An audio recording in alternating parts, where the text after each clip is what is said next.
Kollengode BSS higher secondary സ്കൂളിൽ inclusive sports selection camp നടന്നു. ഭിന്നശേഷിക്കാരായ വിദ്യാർത്ഥികൾക്കുള്ള സബ് ഡിസ്ട്രിക്ട് സെലക്ഷൻ ക്യാമ്പാണ് നടന്നത്. ഗ്രാമപഞ്ചായത്ത് പ്രസിഡന്റ് K. സത്യപാൽ ക്യാമ്പ് ഉദ്ഘാടനം ചെയ്തു. വാസ്തവത്തിൽ ഒരു പ്രത്യേക വിഭാഗമായി ഇവരുടെ മത്സരങ്ങൾ നടത്തേണ്ടതുണ്ടോ എന്നാണ് ഇത് ഓരോരുത്തരെയും നോക്കിയപ്പോൾ എനിക്ക് തോന്നിയത്. ഭിന്നശേഷിക്കാർ എന്നൊന്നും പറയാൻ ഞാൻ ആഗ്രഹിക്കുന്നേയില്ല. ചെറിയ ചെറിയ പ്രശ്നങ്ങൾ, ജന്മനാലുള്ള ചെറിയ പ്രശ്നങ്ങൾ, അതൊക്കെ തന്നെ സമൂഹത്തിലാകെ ഇടപഴകി കഴിയുമ്പോൾ എല്ലാം മാറി കിട്ടുമെന്നാണ് എൻ്റെ ഒരു ധാരണ.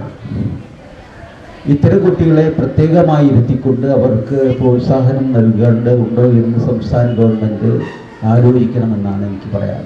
മറ്റു കുട്ടികളോടൊപ്പം തന്നെ ഇവരെ മത്സരിക്കാവുന്ന രീതിയിലേക്ക് നമ്മൾ ട്രെയിൻ ചെയ്തെടുക്കാം.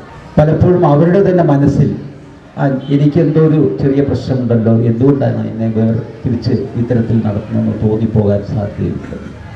ഒരു തരത്തിലുള്ള പ്രശ്നവും അങ്ങനെ പറയത്തക്കതുണ്ട് എന്നെനിക്ക് തോന്നുന്നേയില്ല. ഓരോ കുട്ടികളുടെ മുഖത്തും ആ ചിരിയും അവരുടെ മുഖത്തെ ആ പ്രസന്നഭാവങ്ങളൊക്കെ കാണുമ്പോൾ നമ്മളെപ്പോലെ തന്നെ നമ്മളോടൊപ്പം ചേർത്ത് പിടിച്ചു കൊണ്ടുപോകേണ്ടവരാണ് ഈ കുട്ടികൾ എന്ന കാര്യത്തിൽ യാതൊരു സംശയവും.